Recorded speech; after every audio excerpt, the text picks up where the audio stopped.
Salutations à tous, que Dieu vous bénisse. Jonas meurt-il dans le poisson? Pour répondre à cette question, lisons d'abord Jonas 1, verset 15. Puis ils, les marins, prirent Jonas et le jetèrent dans la mer, et la fureur de la mer s'apaisa. Ces hommes furent saisis d'une grande crainte de l'Éternel, et ils offrirent un sacrifice à l'Éternel et firent des vœux. L'Éternel fit venir un grand poisson pour engloutir Jonas, et Jonas fut dans le ventre du poisson 3 jours et 3 nuits. À savoir que par grand poisson, on va plutôt penser à un grand requin qu'une baleine. On peut trouver des traces de récits qui relatent des personnes qui ont été retrouvées dans des requins, dans un état assez intact, ou alors des requins qui ont attrapé une personne, et lorsqu'on a abattu le requin, il l'a relâché, la personne a pu s'en sortir vivante. Jonas 2.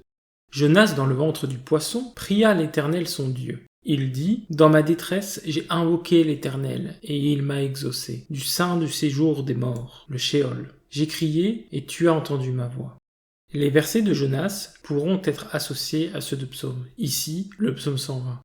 Cantique des degrés ou cantique des pèlerinages. Dans ma détresse, c'est à l'Éternel que je crie, et il m'exauce. Ainsi que le psaume 18, verset 4. Les liens de la mort m'avaient environné, et les torrents de la destruction m'avaient épouvanté. Les liens du sépulcre m'avaient entouré, les filets de la mort m'avaient surpris.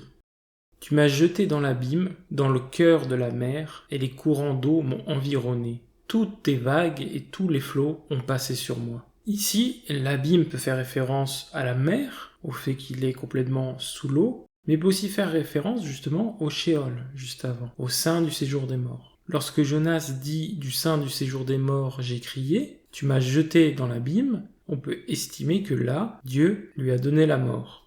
Lorsqu'il est écrit « toutes tes vagues et tous tes flots ont passé sur moi », on peut y voir ici l'idée d'un ensevelissement. Je disais « je suis chassé loin dans ton regard, mais je verrai encore ton saint temple. Les eaux m'ont couvert jusqu'à m'ôter la vie. L'abîme m'a enveloppé, les roseaux ont entouré ma tête. Je suis descendu jusqu'aux racines des montagnes. La barre de la terre m'enfermait pour toujours, mais tu m'as fait remonter vivant de la fosse. Éternel, mon Dieu. Quand mon âme était abattue au-dedans de moi, je me suis souvenu de l'Éternel, et ma prière est parvenue jusqu'à toi dans ton saint temple. Les versets 4 et 7, « Mais je verrai encore ton saint temple, et ma prière est parvenue jusqu'à toi dans ton saint temple », font référence au psaume 18, verset 6 dans cette traduction. « Dans ma détresse, j'ai invoqué l'Éternel. J'ai crié à mon Dieu. De son palais, il a entendu ma voix, et mon cri est parvenu devant lui à ses oreilles. » Au verset 5, on voit bien qu'ici il est écrit « Les eaux m'ont couvert jusqu'à m'ôter la vie ». Tout devient alors très explicite, Jonas meurt dans le poisson. L'abîme m'a enveloppé, on a toujours cette image de l'exhumation. Les roseaux ont entouré ma tête. Ici on peut penser à quelque chose comme un collier funéraire ou un coussin funéraire dans la tombe. Je suis descendu jusqu'aux racines des montagnes. Donc là, toujours l'idée d'être enseveli tout au fond de la terre. Les barres de la terre m'enfermèrent pour toujours, ou alors dans d'autres traductions, les verrous de la terre. Ici, on peut penser à un caveau qu'on aurait scellé par un verrou. Dans les apocryphes, on dit même que le corps d'Adam a été scellé de 3 verrous. Mais tu m'as fait remonter vivant de la fosse. Et c'est là le point très important, c'est tu m'as fait remonter vivant. Il est passé de mort à vivant. Ici, l'Éternel ressuscite Jonas. Il n'est pas dit « tu as préservé mon corps », il n'est pas dit « je suis resté vivant ». Il m'a dit « tu m'as fait remonter vivant de la fosse », qui est soit l'abîme de la mer, ou tout simplement le Shéol, la tombe, le sépulcre. On remarque ici que Jonas est ressuscité par l'Éternel.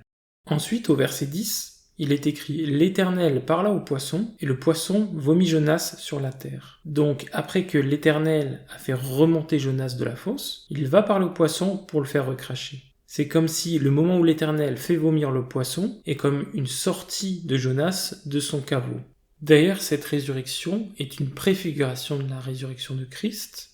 Comme il le dit dans Matthieu 12, il leur répondit « Une génération méchante et adultère demande un miracle, il ne leur sera donné d'autre miracle que celui du prophète Jonas. Car de même que Jonas fut 3 jours et 3 nuits dans le ventre d'un grand poisson, de même le Fils de l'homme sera 3 jours et 3 nuits dans le sein de la terre. » Et là, la préfiguration prend tout son sens vis-à-vis de la résurrection du Christ.